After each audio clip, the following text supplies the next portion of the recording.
আসসালামু আলাইকুম, সবাই কেমন আছেন? আজকে দুপুরে রান্না করব কোয়েল পাখির ডিম নতুন আলু দিয়ে। এর আগে কোয়েল পাখির ডিম আমরা সিদ্ধ করে খাইছি, কিন্তু কখনো রান্না করে খাওয়া হয়নি। আজকে প্রথম আমি আলু দিয়ে কোয়েল পাখির ডিমটা ভুনা করব, তাই আপনাদের সবার সাথে শেয়ার করে নিতেছি আজকে আমার এই কোয়েল পাখির ডিম ভুনাটা। তো পরে দেখেন কাইটা কুইটা সবকিছু একদম রেডি করে রান্নাঘরে চলে আইছি। আইসা চুলায় আগুন ধরায় দিছি, তারপরে একটা চুলার উপরে কড়াই বসায় দিছি। তা আমি প্রথমে কোয়েল পাখির ডিমটা সিদ্ধ করে নেব, তার জন্য কড়াইতে দিয়ে দিছি পানি। তো পানির মধ্যে এখন আমি ডিমগুলা দিয়ে দিতেছি। আজকে ঘরেও তেমন বেশি সবজিও ছিল না, তো কি রান্না করব ভাবতেছিলাম। পরে হুট করে মনে হলো যে আমাদের ঘরে তো কোয়েল পাখির ডিম আছে, তাই আজকে কোয়েল পাখির ডিম দিয়ে তরকারি রান্না করব। আর এর আগে যেহেতু খাওয়া হয়নি, তাই আজকে কোয়েল পাখির ডিম দিয়ে রান্না করে খাইয়ে দেখবো যে কেমন মজা লাগে। আর আমার কাছে মনে হয়েছে যে কোয়েল পাখির ডিম দিয়ে তরকারি রান্না করলেও মজা হবে। এই তো ডিমগুলো সিদ্ধ হয়ে গেছে, এখন আমি ডিমগুলা উঠে ঠান্ডা পানিতে রেখে দিচ্ছি। একটু ঠান্ডা হলে তারপরে ডিমগুলা ছিলে নিব। এখন ছোট ছোট টুকরা করে রাখা আলুগুলা আমি একটু তেল দিয়ে একটু লবণ হলুদ দিয়ে ভাইজা নিব লাল লাল করে।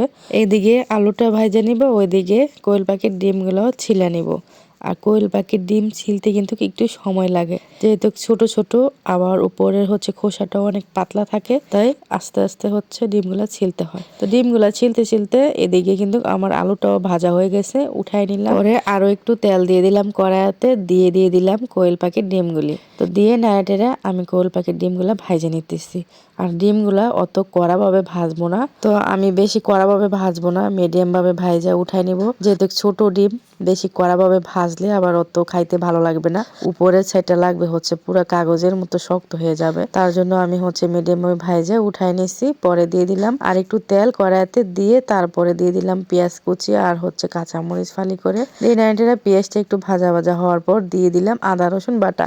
আদা রসুন বাটাটা একটু ভাইজা নিচ্ছি, ভাজা ভাজা হওয়ার পর দিয়ে দিলাম 1.5 চামচ হলুদ, 1.5 চামচ মরিচের গুঁড়া, আর দিয়ে দিতেছি 1 চামচ লবণ।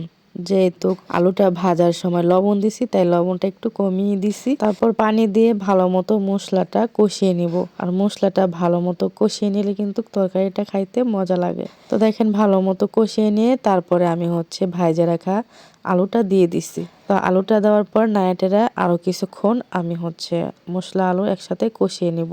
কোয়েল পাখির ডিম দিয়ে তরকারি রান্না করার জন্য আমি কিন্তু 22টা ডিম নিচ্ছি। আমরা মানুষ কম, তাই বেশি ডিম নেই নাই, এই কয়টা ডিমে আমাদের হবে। তো মশলা আলুটা ভালো মতো কষানো কিন্তু হয়ে গেছে। এর মধ্যে দিয়ে দিলাম এখন 1 চামচ গরম মশলার গুঁড়া, আর দিয়ে দিলাম জিরা গুঁড়া। দিয়ে নাড়াটেরা দেখেন ভালো মতো কিন্তু কষানো হয়ে গেছে।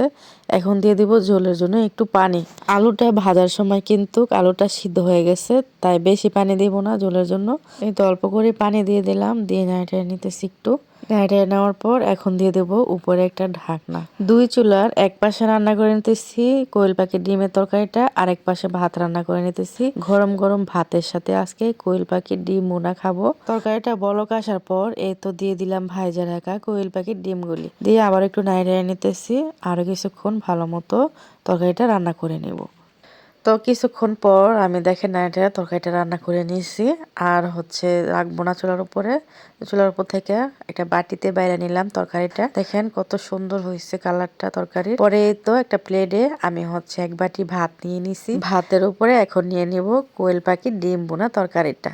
এখন থেকে ভাবতেছি যে ছোট বাটি দিয়ে ভাত মাইপে খাবো, কারণ বেশি খাওয়ার কারণে শরীরের ওজনও অনেক বেড়ে গেছে, শরীরের ওজন কমাতে হবে। তো দেখেন আমি তরকারিটা নিয়ে নিছি, এখন ভাত দিয়ে তরকারিটা মাইখা নিতেছি আর বিসমিল্লাহ বলে মুখে নিয়ে নিলাম। আলহামদুলিল্লাহ ডিম বোনাটা অনেক বেশি মজা হয়েছে। আর আমি প্রথমবার খাইতেছি, তো তার জন্য মনে হয় আরো একটু বেশি মজা লাগতেছে। ডিম যেহেতু ছোট ছোট, তাই ডিম ভাঙতে হয় না, আস্তে আস্তে নলার ভিতরে দিয়ে দিয়ে খাওয়া যায়। আর মজাও লাগতেছে। প্রথম অল্প একটু তরকারি নিয়ে খাইছি, এখন আবারও তরকারি নিয়ে নিতেছি। আমি তো আজকে প্রথম কোয়েল পাখির ডিম ভুনা করে ভাত দিয়ে খাইতেছি, আমার কাছে মজাই লাগতেছে। তো আপনারা কে কে কোয়েল পাখির ডিম রান্না করে খাইছেন আর খাইতে কেমন মজা লাগছে অবশ্যই কমেন্ট করে জানাবেন। আজকে এ পর্যন্তই, খাইতে খাইতে বিদায় নিতেছি। সবাই ভালো থাকবেন, আল্লাহ হাফেজ।